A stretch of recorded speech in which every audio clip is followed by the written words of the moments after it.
نحمده ونستعينه ونستغفره ونؤمن به ونتوكل عليه ونعوذ بالله من شرور أنفسنا ومن سيئات أعمالنا من يهده الله فلا مضل له ومن يضلله فلا هادي له ونشهد أن لا إله إلا الله وحده لا شريك له ونشهد أن سيدنا مولانا محمدا عبده ورسوله أما بعد فأعوذ بالله من الشيطان الرجيم بسم الله الرحمن الرحيم إنا أرسلنا عليهم ريحا صرصرا في يوم نحس مستمر وقال تعالى فأما عاد فاستكبروا في الأرض بغير الحق وقالوا من أشد منا قوة أولم يروا أن الله الذي خلقهم هو أشد منهم قوة وكانوا بآياتنا يجحدون فأرسلنا عليهم ريحا صرصرا في أيام نحسات لنذيقهم عذاب الحق وقال النبي صلى الله عليه وسلم لا عدوى ولا طيرة ولا هامة ولا صفر او كما قال علیہ الصلاۃ والسلام۔ میرے محترم بھائی بزرگوں، دین نہ سیکھنے کی وجہ سے آج مسلمان مختلف دنوں کے اندر مختلف قسم کے توہمات، غلط نظریات، غلط عقائد کا شکار ہے۔ کبھی کوئی دن منا رہا ہے، کوئی کیا دن منا رہا ہے۔ اسی طریقے سے جو یہ سفر کا مہینہ ہے، اس سے متعلق بھی بہت سارے لوگوں کے عجیب قسم کے خیالات ہوتے ہیں۔ کوئی اس کو منحوس سمجھتا ہے اور بھی الگ الگ قسم کے توہمات ہوتے ہیں۔ تو انشاءاللہ اس سفر سے متعلق کچھ مختصر سی چیزیں عرض کروں گا کہ اس میں ہمیں کرنے کے کیا کام ہیں، نہ کرنے کے کیا کام ہیں، اور اسی طریقے سے جو ہمارے توہمات ہیں اس کی شرعاً کیا حیثیت ہے، اور ان غلط نظریات کے نقصانات کیا ہوتے ہیں، اس کے برے نتائج کیا نکلتے ہیں، یہ انشاءاللہ عرض کرتا ہوں۔ یہ جو سفر کا مہینہ ہے، تو سفر کے معنی عربی کے اندر آتے ہیں خالی ہونے کے۔ تو ماہ سفر کو سفر کیوں کہتے ہیں؟ تو علماء نے لکھا ہے کہ ماہ سفر کو سفر اس لیے کہتے ہیں کہ عرب جو ہے وہ 4 مہینوں کو مقدس سمجھتے تھے، تو اس میں جنگ نہیں لڑتے تھے، اور آپس میں اگر ان کی جنگیں جاری بھی ہوں تو ان 4 مہینوں میں کوئی کسی دشمن کو کچھ نہیں کہتا تھا، تو یہ اپنے گھروں پہ ٹھہرتے تھے، اور یہ بالکل ان کو اطمینان ہوتا تھا کہ ان مہینوں میں کوئی لڑائی نہیں کرے گا۔ تو اس میں محرم اور ذوالقعدہ، ذوالحجہ، محرم، ذوالقعدہ، ذوالحجہ، محرم اور رجب، یہ 4 مہینے اشہر حرم، حرمت والے مہینے کہلاتے ہیں۔ تو یہ جو 3 مہینے مسلسل ہیں، ذوالقعدہ کا مہینہ، ذوالحجہ کا مہینہ، محرم کا مہینہ، عرب ان کے اندر اپنے گھروں پہ ٹھہرتے تھے، اس لیے کہ یہ مقدس مہینے تھے، کوئی ہمیں کچھ نہیں کہے گا۔ جیسے ہی یہ محرم کا مہینہ ختم ہوتا، سفر کا مہینہ شروع ہوتا، تو وہ اپنے گھروں سے نکل جاتے اور ان کی جنگیں شروع ہو جاتی ہیں، تو ان کے گھر خالی ہو جاتے۔ تو اسی وجہ سے سفر کے مہینے کو سفر کہتے ہیں کہ اس میں ان کے گھر خالی ہو جاتے۔ باقی سفر کے مہینے میں اس کو کہتے ہیں سفر المظفر، سفر الخیر، سفر المظفر، سفر الخیر، کامیابی کا مہینہ، خیر کا مہینہ، بھلائی کا مہینہ، یہ سفر کو کہتے ہیں۔ اس کی وجہ علماء نے یہ لکھی ہے کہ جاہلیت کے اندر عربوں کا یہ ذہن تھا، ان کا یہ خیال نظریہ تھا کہ سفر کے مہینے میں انسان پہ نحوستیں نازل ہوتی ہیں، بلائیں آفتیں اترتی ہیں، اور انسان پریشانیوں کا شکار ہوتا ہے۔ تو اور انسان اگر اس مہینے کے اندر کوئی کام کرے وہ ادھورا ہو جاتا ہے، یہ جاہلیت کا عقیدہ تھا۔ تو حضور صلی اللہ علیہ وسلم نے احادیث میں بھی اس مہینے کی تردید کی، اور حدیثوں میں اس مہینے کو سفر المظفر کہا کہ نہیں بھائی، یہ ناکامی کا، نامرادی کا، نحوست کا مہینہ نہیں ہے، یہ تو کامیابی کا مہینہ ہے، یہ تو بھلائی کا مہینہ ہے، یہ تو خیر کا مہینہ ہے۔ اس وجہ سے سفر کے مہینے کو سفر المظفر کہتے ہیں۔ اگلی بات یہ ہے کہ اس سفر کے مہینے میں مسنون اعمال کیا ہیں. ابھی محرم کا مہینہ گزرا ہے، اس کے اندر آپ نے دیکھا کہ عاشورہ کا روزہ تھا، اور عاشورے کا روزہ رکھنا سنت ہے، اس کا اجر ہے. تو سفر کے مہینے میں وہ کون سے اعمال ہیں جو ہمیں کرنے چاہیے؟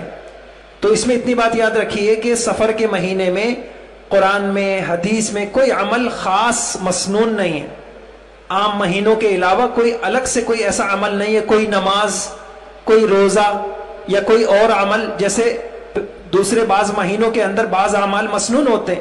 ابھی مہینہ محرم کا گزرا، آپ نے پڑھا ہوگا کہ عاشورہ کا دن جو آدمی اپنے گھر والوں پہ وسعت کرے اور ذرا اچھا کھلائے، اچھا پلائے، تو اللہ پاک سارے سال اس کو برکتیں نصیب کرتے ہیں. یہ ایک عمل ہے، سنت سے، حدیث سے ثابت ہے.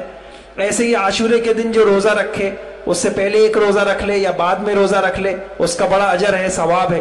لیکن سفر کے مہینے میں کوئی ایسی نماز، کوئی ایسا روزہ قرآن و حدیث سے ثابت نہیں. ہاں ایک چیز ہے جس کو عمل کے طور پہ ہم کر سکتے اور انشاءاللہ اس کا بہت ثواب ہوگا. وہ کیا کہ دیکھیے، سفر کے مہینے کو عموماً ہمارے زمانے میں بھی لوگ یہ سمجھتے ہیں کہ اس مہینے میں بلائیں اترتی ہیں اور مصیبتیں اترتی ہیں. تو اس مصیبتیں اور بلاؤں کا تصور کر کے لوگ جو ہے بہت سارے کام نہیں کرتے، شادیاں نہیں کرتے، اور نیا کوئی کام افتتاح کرنا ہو وہ نہیں کرتے کہ بھئی یہ تو کام مشکل ہو جائے گی. تو اگر کوئی مسلمان اس نیت سے کہ بھئی یہ سب توہمات ہیں، یہ غلط باتیں ہیں، میں تو کروں گا اس مہینے میں انشاءاللہ، اگر اس طریقے سے کوئی آدمی لوگوں کے عقیدے کو غلط ثابت کرنے کے لیے، ان کی تردید کے لیے، اور ان کے ذہنوں میں جو ایک غلط بات بیٹھی ہوئی ہے وہ نکالنے کے لیے اگر کوئی آدمی اس سفر کے مہینے میں اس نیت سے شادی کرے، انشاءاللہ اس کو زیادہ ثواب ملے. اس کو کہتے ہیں عملی تبلیغ، کہ عملاً ایک عمل کر کے آپ نے دکھا دیا لوگوں کو کہ لوگوں اپنے ذہن سے وہ غلطیاں نکالو، اپنے ذہن سے غلط خیالات نکالو، غلط نظریات نکال دو. سفر کے مہینے میں کوئی نحوست نہیں ہے، میں شادی کر رہا ہوں. اور آدمی کاروبار کرے تو کوئی نیا کام، کوئی شادی ہے، خوشی کی تقریب ہے، تو سفر کے مہینے میں کوئی اس نیت سے کر لے گا تو انشاءاللہ اس کو اجر ملے گا. حدیث میں آتا ہے جس نے کوئی اچھا کام کیا، کوئی اچھی سنت، اچھا طریقہ رائج کیا، اور اس کے بعد لوگ اس اچھے طریقے پہ چلتے رہے، تو اس رائج کرنے والے کو اس کا ثواب بھی ملے گا، اور جتنے لوگ اس طریقے کے مطابق زندگی گزاریں گے ان سب کا اجر ملے. اب اگر سفر کے مہینے میں شادیاں طے ہو رہی ہیں کسی کی، اور کوئی آس پاس کے انہی مہینوں کے اندر، تو گھر کا بڑا یہ کہہ دے کہ نہیں بھائی انشاءاللہ ہم سفر کے مہینے میں بچی کی شادی کریں گے، اور اس لیے کریں گے تاکہ ہمارے خاندان کے اندر یہ جو ذہن میں بیٹھا ہوا ہے یہ مہینہ منحوس ہے، اس مہینے میں نحوست اترتی ہے، اس مہینے کی شادی ناکام ہوتی ہے، یہ غلط باتیں لوگوں کے ذہن سے نکل جائیں. کسی بڑے نے ایسا کر لیا، اس کے بعد اس خاندان میں رواج پڑ گیا، اسی نیت سے لوگ اور بھی کرنے لگ گئے، تو انشاءاللہ ان سب کا اجر اس شخص کو ملے گا جس نے پہلے اس عمل کا اہتمام کیا. اگلی بات یہ ہے، بہت اہم ہے، کہ سفر کے مہینے میں خصوصی طور پہ لوگ، اور خاص طور سے عورتیں، بہت عجیب عجیب قسم کے توہمات کا شکار ہیں. وہم، غلط خیالات، غلط عقائد، غلط نظریات، اس کا شکار ہیں. تو یہ سمجھ لیجئے کہ توہم کس کو کہتے ہیں، توہم کی شرعاً کیا حیثیت ہے، اور توہم کے نقصانات کیا ہیں، اس کو سمجھیے. توہم کہتے ہیں جس چیز کا حقیقت میں کوئی وجود نہ ہو، یا جس چیز کے اندر حقیقت میں کوئی خاص تاثیر نہ ہو، انسان اپنے خیال میں، اپنے ذہن میں اس کا وجود تصور کر لے، ذہن میں بٹھا لے. بچوں کو ڈرایا جاتا ہے چڑیل آ رہی ہے، اس کے ایسے الٹے پیر ہوتے ہیں، بھوت آ رہے ہیں. ایک چیز کا وجود نہ ہو، انسان اس کا وجود اپنے ذہن میں بٹھا لے، یا ایک چیز کی کوئی خاص تاثیر نہیں ہے، انسان اپنے ذہن میں بٹھا لے کہ نہیں اس عمل سے ایسا ہوتا ہے، تو اسی کو توہم کہتے ہیں.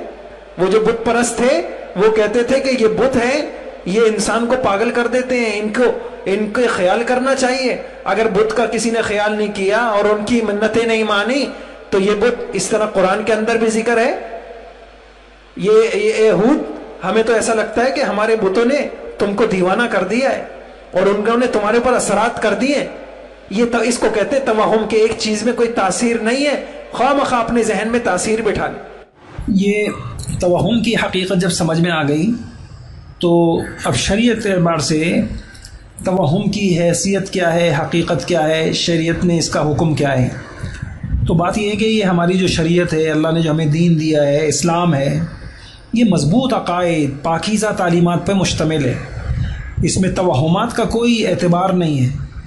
یعنی توہم کی وجہ سے کسی کام کو کر دینا یا کسی کام کو چھوڑ دینا صرف وہم کی بنا پر، یہ نہیں کیا تو یوں ہو جائے گا یا یہ کیا تو یوں ہو جائے گا، یہ جائز نہیں ہے. جیسے میں نے عرض کیا کہ نعوذ باللہ کسی نے سفر کو منحوس سمجھا، یہ ایک توہم ہے، اور اس منحوس سمجھتے ہوئے اس وہم کی بنیاد پر سفر میں شادی نہیں کی، تو ہماری شرع میں یہ کہا جائے گا کہ شرعاً اس طرح سے کرنا جائز نہیں ہے، یہ غلط ہے، یہ عقیدے کی کمزوری ہے، یہ ایمان کی کمزوری ہے، یہ مسلمان کے شایان شان نہیں ہے، مضبوط ایمان والا ایسے نہیں کرتا.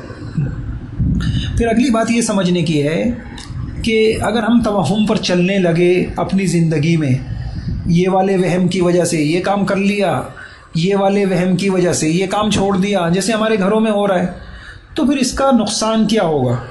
تو قرآن حدیث سے پتہ چلتا ہے کہ ایک نقصان تو یہ ہے کہ توہم پرستی انسان کے لیے حق قبول کرنے میں مانع بن جاتی ہے، رکاوٹ بن جاتی ہے. توہم پرست اپنے وہم کی وجہ سے حق بات کو قبول نہیں کرتا. وجہ کیا ہے؟ وجہ یہ ہے توہم پرست کے نزدیک جو ہے وہ صحیح غلط حق اور باطل کا جو معیار ہوتا ہے وہ قرآن حدیث نہیں ہوتا، بس اس کا اپنا وہم ہوتا ہے. اور اب کیا ہوتا ہے، جس چیز میں اس کو یہ بات ذہن میں آ جائے کہ اس کا یہ نفع ہے، مادی نفع ہے، وہ کہتا ہے وہ حق ہے، جس چیز میں مادی نقصان ہے وہ کہتا ہے یہ غلط ہے. تو توہم پرستی اس کی مثال، بہترین مثال یہ ہے، بخاری شریف میں روایت ہے، مدینے سے باہر کوئی دیہاتی ہوتا، وہ حضور صلی اللہ علیہ وسلم کے دور میں، اور کفر چھوڑ کر اور ہجرت کر کے آتا مدینے. اچھا جب مدینے آیا تو کیا ہوا، اس نے دیکھا کہ واہ واہ، میں نے جب سے اسلام قبول کیا تو میری اولاد نہیں ہوتی تھی، اولاد ہو گئی، یا میرے جو جانور تھے وہ ان کے یہاں بچے نہیں ہوتے تھے، بچے ہونے لگے. اب اس نے یہ دیکھ کر یہ اس کو وہم آ جاتا، بھائی اسلام تو بڑا اچھا دین ہے. اچھا، اور خدا نخواستہ اس نے یہ دیکھا کہ میں آیا تھا، وہ میری تو بیوی کا انتقال ہو گیا یا میرے جانور مر گیا، تو اب وہ اس وہم میں مبتلا ہو جاتا ہے، یار معلوم ایسا ہوتا ہے کہ یہ دین صحیح نہیں ہے. اب مجھے بتائیے کہ جو شخص دین کو قرآن و سنت کے بجائے اپنے ان توہمات سے پرکھے گا. میں تبلیغی جماعت میں گیا تھا، ماشاءاللہ میرا کاروبار بہت اچھا چل پڑا، تو یہ نشانی ہو گئی تبلیغی جماعت کے حق ہونے کی. اور میں تبلیغی جماعت میں گیا تھا تو مجھے کاروباری نقصان ہو گیا، تو نعوذ باللہ یہ نشانی ہو گئی تبلیغی جماعت کے حق پہ نہ ہونے کی.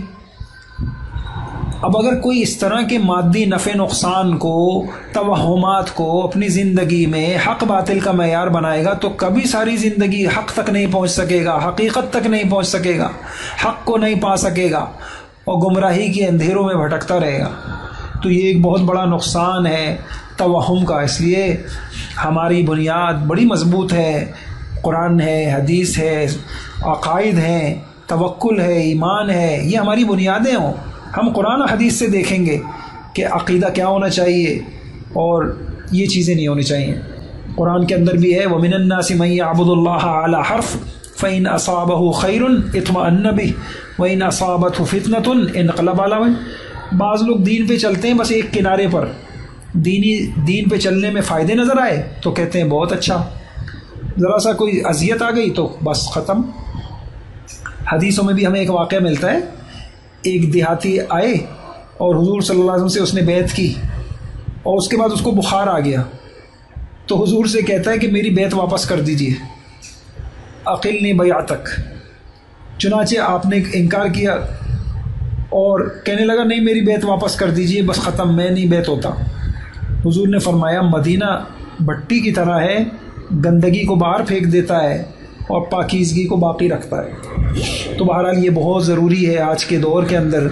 اگر ہم نے قرآن و حدیث کے عقیدے نہ سیکھے، ہم نے قرآن و حدیث کے مطابق نہ سیکھے، تو ہم انہی توہمات میں اپنی زندگی گزاریں گے، نہ ڈرنے کی چیزوں سے ڈریں گے۔ ڈرنا ایک اللہ کی ذات سے ہو، عقیدہ ایک اللہ کی ذات پہ ہو، نفع نقصان دینے والے اللہ کی ذات ہیں۔ قرآن و حدیث میں ہر خیر شر کو کھول کے بیان کر دیا، اسی کے مطابق ہمیں اپنا عقیدہ بنانا چاہیے، توہمات سے ہمیں بچنا چاہیے۔